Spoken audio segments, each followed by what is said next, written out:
Pagrindinis komisijos uždavinys yra koksai, dėstytojų.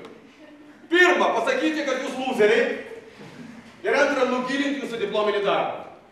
Paskutiniųjų kursų studentams baigiamasis darbas svarbiausias visų studijų darbas, o jo pristatymas šventė proga pademonstruoti savo sukauptas žinias, patirtį. Tačiau dažnam studentui pritrūksta vienos nakties puikiam pristatymo pasiruošimui. Kad taip nenutiktų, derybų bei oratoriaus meistriškumo instruktorius Igoris Vasiliauskas patarė, kaip sužavėti vertinimo komisiją ir kaip gauti aukščiausią įvertinimą. Pirmiausia, mes sakome tai, kad darbas yra studentų. Ir tai jau nekvestionuojama. Tai jo parašytas, suvoktas, suprastas, išanalizuotas ir išgyventas darbas.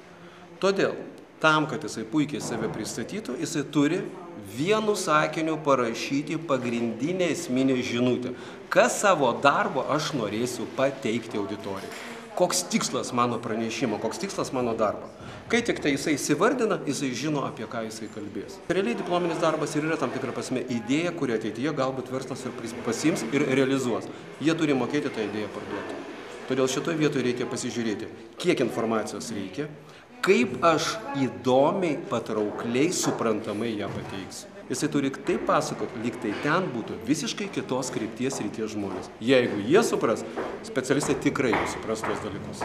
Seminaro metu baigiamasis darbas ir aš, mes verti geriausio, lektorius atskleidė, kaip įveikti baimę, kalbėti prieš vertinimo komisiją ir negailėjo patarimų.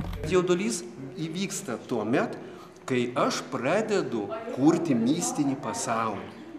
Manęs nesupras, manęs neišklausys, aiškiai neperteiksiu diplominio darbo turinio, nesugebėsiu atsakyti klausimus ir dauguma studentų tai daro kaip tikrą informaciją. Lyg tai kala teiginius, kad tikrai taip ir bus. Na tai jeigu aš sakau, kad taip ir bus, aš su tokia nuostata ateinu, tai taip ir bus. Jaudulį reikia tiesiog suvokti, kad kuo dažniau aš sukuriu tą situaciją, to jaudulio yra mažiau, kaip ir dviračių važinėjimas. Atsisėdau, išsigandau, nukritau. Atsisėdau, vėliau išsigandau, vėliau nukritau. Atsisėdau, pajaučiau, kaip galiu važiuoti, išsigandau, nukritau. Atsisėdau, pajaučiau, kad galiu važiuoti ir pagavau kaifą iš to. Ir sakau, wow, aš galiu važiuoti. Viskas, aš jau nebenukritau, aš nuvažiavau. Čia lygiai tas pats. Lektorius pabrėžė, svarbiausia pasitikėti savimi pristatymui ruoštis iš anksto ir nugalėti visas pačių susikurtas baimes. Ačiū.